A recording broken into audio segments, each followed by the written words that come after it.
Bruce Lee took on a legendary fighter. 7 seconds later, the outcome shattered expectations. They say the exchange lasted no more than 7 seconds. No dramatic flurry. No visible strain. Just a brief movement that few in the room fully understood, until the larger man was already on the ground, staring upward in disbelief. What unsettled the witnesses was not the speed. It was the silence that followed. No celebration. No raised voice. Only a quiet adjustment of a sleeve, and a realization, spreading slowly through the crowd, that they had misunderstood mastery entirely. The hall was modest, its wooden floor scuffed from decades of training. The air carried the faint scent of liniment and sweat, the kind that clings to the walls long after the practitioners have left. Sunlight filtered through tall windows, cutting across the room in narrow beams, illuminating dust motes that floated slowly, as if time itself had paused. Around the perimeter, a small crowd had gathered: fighters, students, a few curious observers who had heard the whispers. They spoke quietly, careful not to disturb the space, yet their glances betrayed a mix of admiration and doubt. Bruce Lee stood near the center, calm, shoulders relaxed, hands loose at his sides. There was no showmanship, no exaggerated stance, only a presence that seemed to bend the room toward attention without demanding it. He had arrived early, as always. The meticulous preparation was evident. The floor marked with faint chalk lines, his breathing steady, the subtle shifting of weight from foot to foot almost imperceptible. Those who had trained with him knew this posture was not idleness. It was readiness distilled to its purest form. The whispers began again, softer this time. "Can speed truly match size?" one observer murmured. Another shook his head, not out of disrespect, but because the question seemed impossible. Bruce's reputation had preceded him, yet few could reconcile it with the imposing fighters who shared this hall. The contrast between what was expected and what might occur hung in the air like a charged current. And then he waited. Not impatiently, not arrogantly, simply waited. Every movement in the room seemed to align with that stillness. Chairs scraped softly against the floor, hands adjusted sleeves, and eyes followed Bruce Lee, aware that the moment was approaching, yet unsure when or how it would arrive. This room, with its quiet anticipation, would soon witness an encounter that changed how those present understood power, control, and the subtle art of dominance. And in that stillness, long before the first step was taken, the outcome had already begun to settle, not in the minds of the crowd, but in the way the air itself seemed to acknowledge inevitability. The door at the far end of the hall opened with a deliberate creak, and he entered. Not slowly, not hesitantly, his steps measured, deliberate. The man was a known figure. Large, heavily built, his shoulders broad enough to cast a shadow across the room. His reputation preceded him. Many who had trained with him described him in hushed tones. A fighter whose presence alone could unsettle opponents. A man whose power was undeniable, whose reach and mass were advantages that few could overcome. He moved through the hall without fanfare, nodding to some observers, acknowledging others with a brief glance. Yet every eye naturally tracked him. The contrast between him and Bruce Lee was stark, almost jarring. Where one commanded attention with presence, the other drew it with absence of effort. The larger man's confidence was visible in the set of his jaw, in the way his fists hung ready at his sides. The observers whispered again, not in mockery but in quiet analysis. Some wondered how skill could possibly confront size. Others suspected that it might not. The atmosphere grew heavier, not with fear, but with expectation. Bruce Lee's posture remained unchanged, a calm center against the ripple of curiosity and doubt. The challenger paused a few paces away, allowing his weight to settle, muscles loose but prepared. He did not speak. He did not demand attention. He simply existed in the space, a physical force in quiet tension with the measured stillness across the room. In that moment, the air itself seemed to weigh the contrast. Strength versus skill, mass versus efficiency, anticipation versus calm mastery. No challenge was issued in words. None was needed. The observers understood immediately that this was public, deliberate. Bruce Lee had not sought confrontation, but neither did he retreat. The room, silent yet taut with expectancy, seemed to recognize that the coming moments would redefine the assumptions of all who had gathered. Here, the foundation of the encounter was laid. Not a battle of aggression, but a test of presence, of subtle control, of what mastery could accomplish without spectacle. The large man's size was obvious. The question was whether it would matter. The murmurs in the hall had grown softer but more insistent, weaving through the gathered observers like a slow-moving current. Questions were exchanged in whispers, glances passed in subtle acknowledgement. Could skill truly contend with sheer mass? Could speed alone unsettle a man whose physicality had been honed over years of labor and combat? The challenger shifted slightly, a subtle flex of the shoulders, a quiet acknowledgement of the room's attention. His presence was commanding, but there was no arrogance in it, only certainty. Every observer could feel it, the weight of confidence, unspoken yet tangible. And yet, in the opposite corner, Bruce Lee remained still. No flexing, no bracing, no outward sign of preparation beyond the calm inhale and exhale that marked his rhythm. His eyes, focused yet unhurried, followed the subtle movements in the room without appearing to react. The contrast between them was striking. The larger man occupied space with gravity. Bruce Lee seemed to command it without touching it. To the crowd, the tension was almost unbearable. A quiet debate played out in every mind.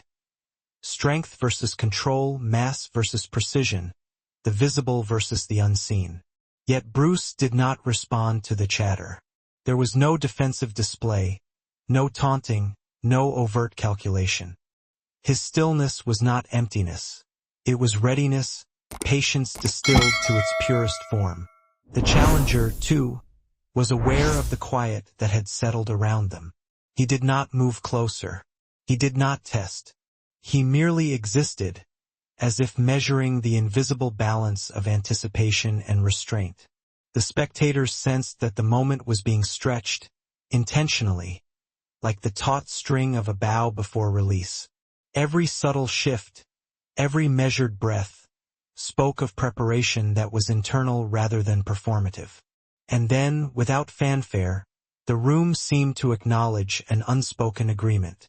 The public doubt, the speculation, the whispered debates, hung heavily, but Bruce's calm remained unshaken. His mastery was quiet, almost invisible, yet its presence pressed upon the entire hall. It was a stillness that did not provoke, but one that demanded recognition. In that quiet, the inevitability began to settle, slowly, in the minds of all who watched. They did not yet understand how it would unfold, but they could feel that something fundamental was about to be revealed. Not through spectacle, but through precision, patience, and the quiet application of skill. The first movement was almost imperceptible. A shift in weight, a subtle adjustment of a hand, a narrowing of focus. The room leaned in unconsciously, sensing that the long-held stillness was about to resolve, though none could yet guess how. The challenger took a step, deliberate but measured, his presence still heavy, still imposing. Bruce Lee mirrored nothing. He remained centered, almost motionless, yet the energy around him seemed to condense. Every observer felt the compression in the air, a tension not of anticipation, but of quiet inevitability. Then, in a span of seconds that would later be described as no more than 7, it happened. The movement was minimal, precise, almost deceptively simple. No flourish, no aggressive strike intended to display power. Just a subtle engagement of skill, timing, angle, and leverage aligned with an economy of motion. The larger man's reaction was immediate but internal. He was not struck with force alone. He did not collapse because of pain. He staggered, not visibly defeated in body, but unsettled in understanding. The room felt the shift before it fully registered. What had seemed impossible, skill overcoming size, had occurred, not through speed alone, but through inevitability applied quietly, efficiently, without spectacle. Observers later described it as an experience of suspension. Their senses captured the event, yet their minds struggled to interpret it. The movement was brief, almost invisible, yet its effect resonated through the space with a weight far greater than the physical interaction itself. The hall seemed to exhale collectively, though no one did so consciously. Bruce Lee did not move again. He adjusted a sleeve, shifted his stance minutely, and returned to his calm center. The larger man, still upright but now uncertain, measured the room, the observers, and perhaps himself. The balance had been disrupted, not violently, but decisively. The 7 seconds concluded, yet their impression lingered. The crowd understood almost simultaneously that they had witnessed more than a demonstration of technique. They had glimpsed a principle, that mastery, applied with restraint and absolute clarity, carried a weight that could outweigh sheer size and assumed dominance. No cheer rose. No commentary was offered. The moment was complete, and in its quiet aftermath, the inevitability of the outcome settled fully, not just in the room, but in the minds of all who had observed it. The hall remained still, though the air itself had changed. The larger man's confidence, so solid moments before, now seemed to waver in subtle, almost imperceptible ways. He did not collapse dramatically. He did not speak. He simply adjusted his stance, took a breath, and looked around, eyes searching not for an explanation, but for understanding. The observers shifted uneasily. Some tried to recount what had happened, but words faltered against the quiet clarity of the demonstration.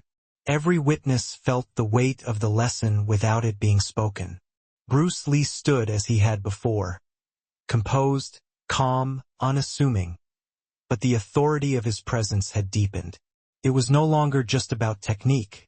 It was about mastery manifesting in control over both motion and perception. No applause erupted. No one called out. The silence stretched, and in it, the room began to reevaluate everything it had assumed about power. Size, reach, brute strength, they were tools, yes, but nothing compared to the precision of timing, the subtlety of movement, and the psychological inevitability of perfect execution. The challenger finally exhaled, slowly, almost reluctantly. There was no concession, no acknowledgement in words, only a quiet recognition of the gap between what he had expected and what had occurred. His posture shifted, less certain, more reflective. Observers sensed that the lesson had not been delivered through force alone, but through an almost imperceptible demonstration that left no space for debate. In the minutes that followed, the room remained hushed.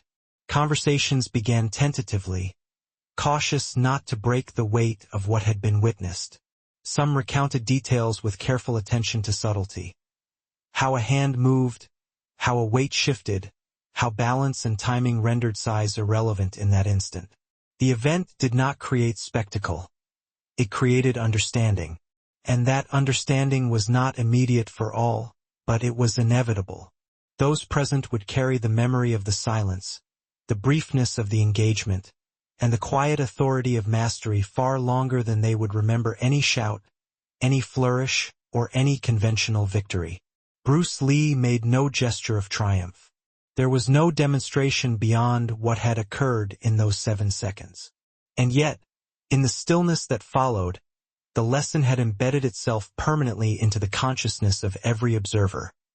Control, calm, and precise mastery could shift reality more decisively than strength or aggression ever could. The story did not fade. It circulated quietly from dojo to dojo, from student to student, from one small circle of martial artists to another. There were no recordings, no broadcasts, no dramatic retellings. Only the words of those who had been present, spoken in measured tones, repeated slowly so that the weight of what had happened could be felt as much as understood. Over time, the details blurred, but the essence endured. Observers spoke of the 7 seconds not as a fight, but as a demonstration of inevitability. The larger man's stature remained a fact, his strength unquestioned, but it was remembered how it had been rendered irrelevant without conflict. Bruce Lee's calm, his silence, and his precise economy of motion became central to the tale. He did not boast. He did not teach through words in that moment. He taught through what was done, what was observed, and what was internalized. Martial artists who had not been present sought to understand the lesson, reconstructing it in practice rather than imagination. They learned that mastery was quiet, that dominance could be achieved without force, and that the mind could be as decisive as the body. The story became less about defeating a man and more about revealing the principles behind control and efficiency. Even years later, those who had been in the room recalled the atmosphere. The hall, the sunlight falling through the windows, the faint smell of liniment and sweat, and the hushed, almost reverent conversations afterward. They spoke of inevitability, of precision, and of restraint. The 7 seconds were short, but their effect was long, rippling outward into generations of practitioners. The legend did not grow through spectacle, but through quiet reflection. Students recounted it to others not as a tale of triumph, but as a demonstration of the mind's power over assumption, the effectiveness of discipline over bravado, and the enduring authority of calm mastery. And in every telling, there was a moment of pause, a reflective silence, as if the story itself demanded contemplation rather than applause. By the time decades had passed, the encounter had transformed into a parable of efficiency and quiet authority. It was remembered not for the larger man who had entered the hall, nor even for the briefness of the engagement, but for what it revealed about skill, control, and the subtle, inexorable power of mastery. The lesson persisted without fanfare, quietly guiding those who sought understanding, and cementing the incident as a legend told in reverent silence, for its authority, not for its drama.